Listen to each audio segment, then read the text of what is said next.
औरंगजेब को लेकर देश में चल रहे बहस पर सलेमपुर से सपा सांसद रामशंकर राजभर का बड़ा बयान। खबर यूपी के बलिया में औरंगजेब को लेकर देश में चल रहे बहस के सवाल पर बलिया में सलेमपुर से सपा सांसद रामशंकर राजभर का बड़ा बयान। कहा कि राजतंत्र का राजा औरंगजेब देश का सबसे पहला आतंकवादी था। तो वहीं सपा सांसद ना बीजेपी पर बोला बड़ा हमला। कहा कि राष्ट्रपिता महात्मा गांधी का हत्यारा, लोकतंत्र का सबसे पहला आक्रांता महात्मा गांधी के हत्यारे की विचारधारा आज सत्ता चला रही है। बलिया के कलेक्ट्रेट सभागार में दिशा की बैठक में शामिल होने आए रमाशंकर राजभर ने साध्वी निरंजना ज्योति पर उनकी ही पार्टी के जिलाध्यक्ष द्वारा भ्रष्टाचार के लगाए गए आरोप पर कहा कि साधु और सन्यासी कभी धन अर्जित नहीं करता, लेकिन एक नया ट्रेंड शुरू हो गया है। सन्यासी और साध्वी भगवान को धोखा दे रहे हैं। ये कहते हैं कि हम भगवान के इस कब्जे नज़दीक वाले पुजारी हैं, लेकिन ये अकूत संपत्ति खड़ा करने में लगे हैं। सपा की सरकार आई तो अखिलेश यादव इसकी जांच कराएंगे। अमित कुमार की बलिया से खास रिपोर्ट। भारतीय जनता पार्टी कहती है कि सारे अपराधी जेल में चले गए हैं या प्रदेश छोड़ करके भाग गए हैं, लेकिन सही माने में सारे अपराधी प्रदेश छोड़ करके आ गए हैं और अपराध छोड़ भाजपा में शामिल हो गए हैं। सारे अपराधी भाजपा में शामिल हो गए हैं। ये गरीबों का घर उजाड़ रहे हैं, जमीनें कब्जा कर रहे हैं, मकानें कब्जा कर रहे हैं, अपराध में लीन है, गांव में चलना दूभर हो गया है, भ्रष्टाचार का आलम इतना है। अभी आप लोग देखे होंगे मीडिया में कि मुख्यमंत्री जी ने भ्रष्टाचार के कारण एक अधिकारी पर कार्रवाई की है। किस थाने में भ्रष्टाचार नहीं है, किस तहसील में भ्रष्टाचार नहीं है।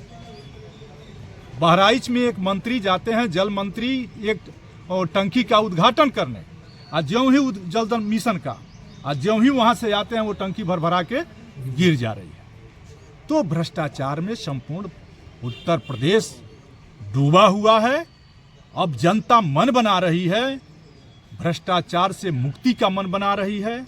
सामंतवाद के साध्वी पर क्या कहेंगे सर? एक साध्वी पर आरोप लगाया, उन्हीं के पार्टी के अध्यक्ष, क्या उनको भी पूरी सरकार, पूरी पार्टी, समझ भारतीय जनता पार्टी अकंठ डूबी हुई है। एक साध्वी की बात क्यों कर रहे हैं? सब डूबे हुए हैं। पूरी बात बताया रामाशंकर राजभर सांसद जी ने। साधु और सन्यासी है, साधु और सन्यासी कभी भी धन अर्जित करता नहीं है, लेकिन एक नया ट्रेंड शुरू हो गया है कि कोई भी साध्वी या सन्यासी ये भगवान को धोखा दे रहे हैं।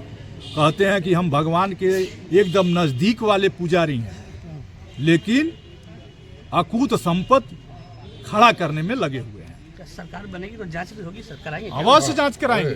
हमारे नेता अखिलेश यादव निश्चित जी जांच कराएंगे। और सर एक चीज और, जिस तरह से पूरे देश में इस समय औरंगजेब का मुद्दा, विकास छोड़कर औरंगजेब का मुद्दा छाया हुआ है, तो जितना औरंगजेब तो अपने जमाने में चर्चित नहीं था, उससे ज्यादा इस समय चर्चा में है। जनता पार्टी की हिंदू मुस्लिम करने की आइडिया है। हिंदू नौकरी हिंदू की नहीं लग रही है, कोई बहस नहीं। हिंदू मारे जा रहे हैं, कोई बहस नहीं। हिंदू कुंभ में हजारों हिंदू गायब हैं, उनकी संख्या भारत सरकार नहीं बता पाई, प्रदेश सरकार ने भी बताया तो झूठ बताया। और देश का सबसे पहला आतंकवादी कौन था?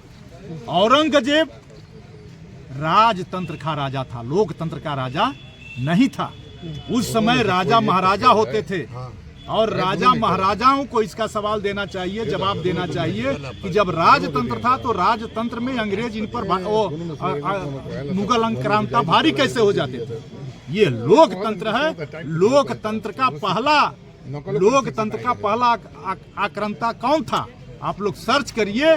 महात्मा गांधी को, भारत के राष्ट्रपिता महात्मा गांधी को